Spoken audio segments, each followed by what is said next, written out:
کچھ خواتین کسی فوتگی والے گھر بھی جائیں تو واپس آ کر اس طرح تبصرہ کر رہی ہوتی ہیں کہ بیٹی نے تو نیا سوٹ ڈالا تھا، اسے تو دکھ ہی نہیں تھا۔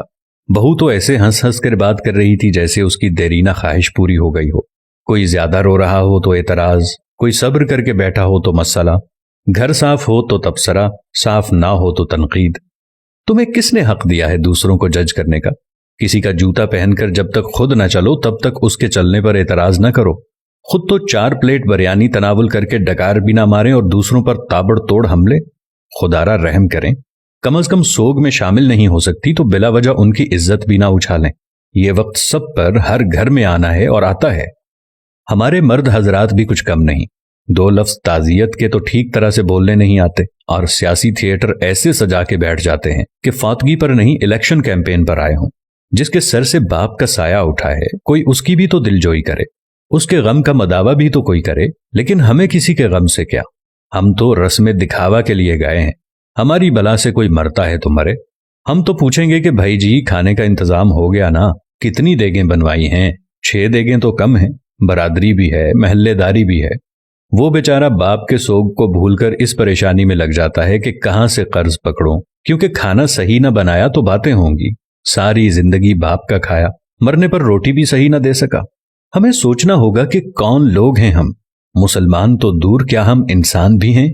جانوروں کا بھی کوئی مر جائے تو وہ ایسے دعوتیں نہیں اڑاتے، اور اشرف المخلوقات کا تاج پہن کر حیوانیت کی ساری حدیں عبور کر جانا کہاں کی انسانیت ہے؟ میں نے میت کے گھر میں ایسی آوازیں بھی سنی ہیں، جو دیگ پر بانٹنے میں لگا ہوتا ہے اسے کہا جاتا ہے ذرا پلیٹ میں 4 بوٹیاں زیادہ ڈال دینا، وہ داماد بھی آیا ہے تو اسے کھانا دینا ہے۔ وہ بیٹی جو ماں یا باپ کی میت پر رو رو کر ہلکان ہو رہی تھی، جیسے ہی جنازہ اٹھتا ہے تو وہ سارا غم پسے پشت ڈال کر کھانا تقسیم کرنے میں لگ جاتی ہے کہ سسرال والے بھی آئے ہیں، انہیں کھانا نہ ملا تو ساری زندگی باتیں سننے کو ملیں گی کہ تیرے باپ کی میت پر تو ہمیں کھانا بھی نہیں پوچھا کسی نے۔ میں نے اس بات پر بھی تبصرے سنے ہیں کہ سالن میں تو تری یعنی گھی ہی نہیں تھا، ہماری پلیٹ میں تو بس شوربہ ہی آیا۔ ہم بحیثیت معاشرہ ظالم بن گئے ہیں۔